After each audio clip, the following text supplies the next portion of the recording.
आज के वीडियो में हम आपको देवशयनी एकादशी व्रत की कथा सुनाएंगे।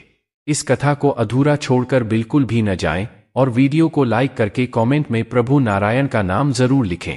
तो आइए जानते हैं देवशयनी एकादशी के बारे में।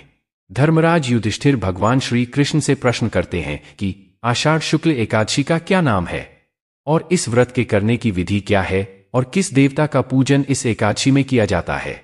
यह प्रश्न सुनकर भगवान श्री कृष्ण मुस्कुराते हैं और श्री कृष्ण कहते हैं कि एक बार देवऋषि नारद जी ने ब्रह्मा जी से इस एकादशी के विषय में जानने की उत्सुकता प्रकट की।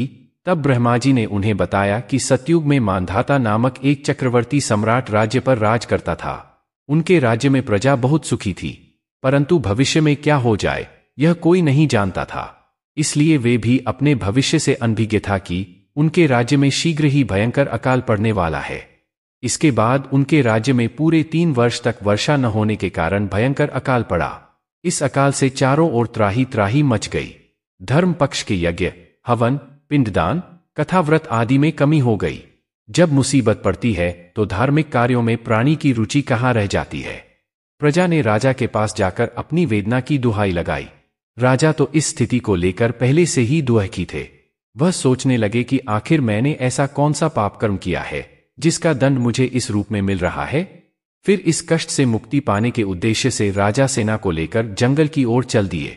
वहां भ्रमण करते करते एक दिन वह ब्रह्मा जी के पुत्र अंगिरा ऋषि के आश्रम में पहुंचे और उन्हें साष्टांग प्रणाम किया। इसके बाद अंगिरा ऋषि ने राज से पूछा कि तुम जंगल में भ्रमण क्यों कर रहे हो और तुम्हारा राज्य कुशल मंगल है।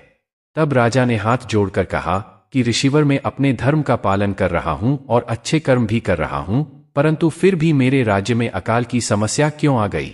यह सुनकर महर्षि अंगिरा ने कहा कि है राजन, सब युगों से उत्तम यह सतयुग है। इसमें छोटे से पाप का भी बड़ा भयंकर दंड मिलता है। इसमें धर्म अपने चारों चरणों में व्याप्त रहता है। इस पर राज ऋषि अंगिरा से पूछते हैं कि ए ऋषिवर, तो अब मैं क्या करूं, मुझे कोई उपाय दें। इस पर ऋषि अंगिरा कहते हैं कि हे राजन, अभी आषाढ़ मास की शुक्ल पक्ष की एकादशी आने वाली है। इस एकादशी स्वयं नारायण योग निद्रा में चले जाते हैं। इसे चातुर्मास और देवशयनी एकादशी भी कहा जाता है।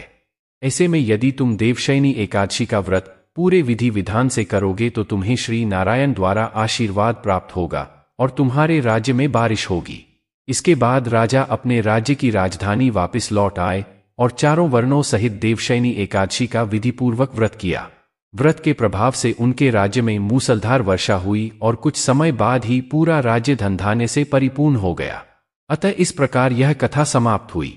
यदि आप व्रत के महात्म्य के बारे में जानना चाहते हैं तो ब्रह्मा वैवर्त पुराण में देवशयनी एकादशी के विषय में जरूर पढ़ें और कमेंट में यह भी बताएं कि यह कथा सुनने के बाद आपको कैसी अनुभूति हुई। साथ ही वीडियो को लाइक करें और चैनल को सब्सक्राइब करें। धन्यवाद।